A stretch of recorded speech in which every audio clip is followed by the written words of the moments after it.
Hey, how's it going? My name is Mike, and welcome to your weekly update. First up, we've got a message from Yvette and Jackie about Indigenous History Month. Following that, we've got a message from Emily and Karis about what's going on in Kidsmin this summer. All right, here's Jackie and Yvette. Well, today, everyone, I'm here with Yvette, and she's coming to share a little bit about her Métis heritage and her faith. Yvette is a part of our church alongside of her family, and so we're excited to have her here today. And so I just want to honor you, Yvette, for sharing your story today and taking the time to do that with our church family. So so take it away and please share a little bit about yourself and tell us how we can just engage and learn as well as we all try and do better in building relationships with our Indigenous and Métis neighbors. Okay, so Tanshe everyone, Yvette Lowen, Dikshinakashun. Hello, my name is Yvette Lowen and I'm Métis. I began by introducing myself in Michif, which is the traditional language of the Métis people. It is a blend of French and Cree. So I'm a local educator as well as a director on the council for the Lethbridge Métis Association. Awesome. My husband and I, along with our 3 kids, have been part of the eFree community for nearly 10 years. And as many of you know, that's why we're talking, this month is the National Indigenous History Month, which is a time to just recognize and honor the rich cultures, diversity, and resilience of Indigenous people in Canada. So today I'd like to share a little bit about my Métis heritage and my family's history and invite you into that story. So the word Métis means mixed, but not all people of mixed Indigenous and European ancestry are what we call Red River Métis. Okay. So we are a distinct Indigenous people with roots in the Red River region, which is now Manitoba, and this would have to be prior to 1850.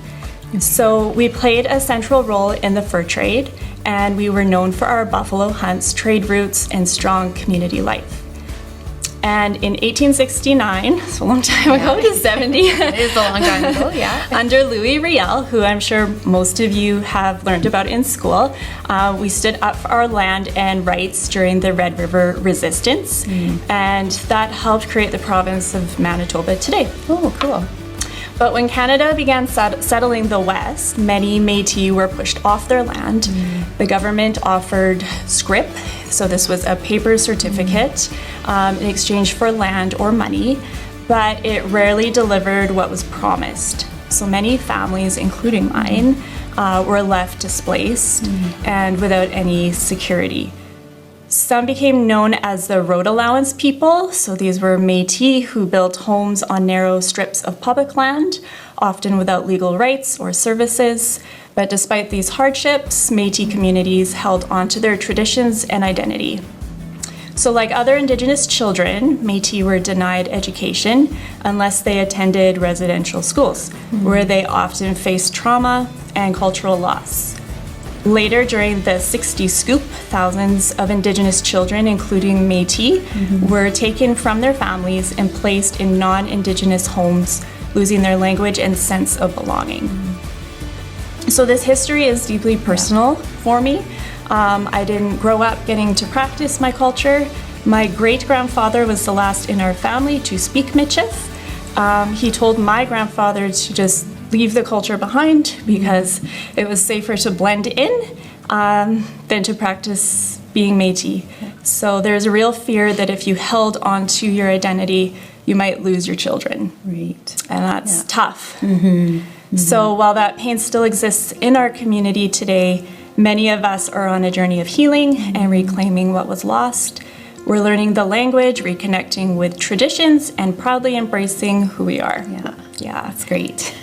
So as Canada starts to participate in these reconciliation efforts, so you might be thinking, I'm not personally responsible for what happened in the past. And I hear a lot of people say that, and it's true.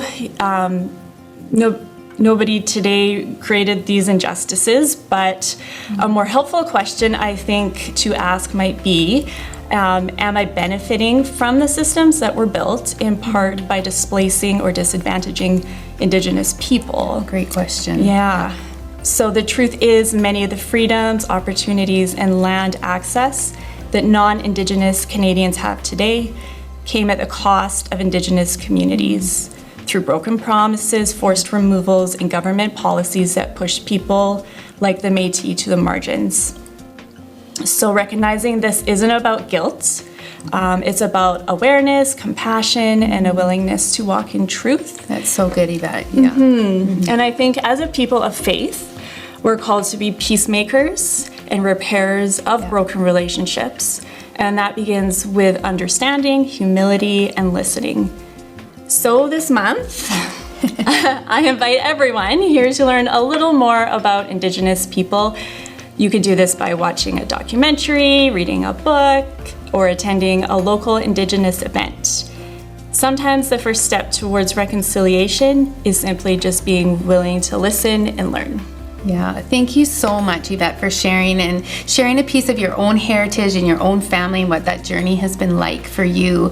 And appreciate that calling out to us as a church that, yeah, we are called to be peacemakers. That is scriptural and biblical. And so thank you for that challenge for us today. And again, we're so thankful for our Métis and Indigenous family in the congregation. And we just want to appreciate where everybody is coming from, and together we can be the family of God. So thank you so much for sharing today. Thank you. Hey church family! For you, those of you that don't know, Or forgot. we're the kids ministry interns, Emily. and Karis. And we've got some stuff to tell you about. First off, we have some Sunday school information. Elementary Sunday school is finishing up on June 22nd, which is also our grade 5 graduation. For the rest of the summer, we will have sermon booklets for the elementary kids, available by the check-in desk for both the 9 and 11 a.m. services. We'll be handing out prizes for the kids that show us their filled out sermon booklets after each service. Yay! Yay! Nursery and preschool Sunday school will be running throughout the summer at both the 9 a.m. and 11 a.m. services. We are still needing volunteers for Sunday school, especially at the 11 a.m. service, so please check out the volunteer board in the lobby.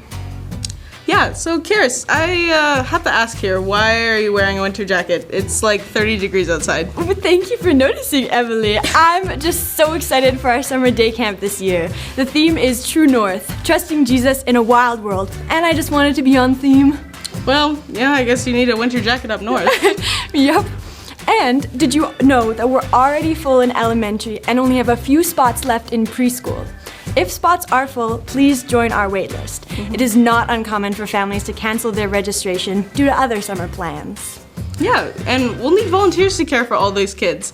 There's a lot of different volunteer positions that we need to fill, but one of the main ones is crew leaders for elementary and preschool. Don't be intimidated though. This role is mainly hanging out with the kids, showing them God's love, and leading them to stations. There will be lots of people around to support you. This goes for any role at day camp. Yeah, and to see all our needed volunteer positions and to sign up, visit the volunteer drive board in the lobby or go to the church website. We would love to serve alongside you.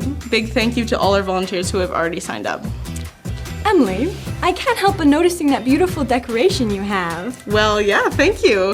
I thought it'd be pretty fun to use for day camp. Oh, that's awesome. Super fun. Yeah, but we're gonna need more decor than this. That's so true. Yeah.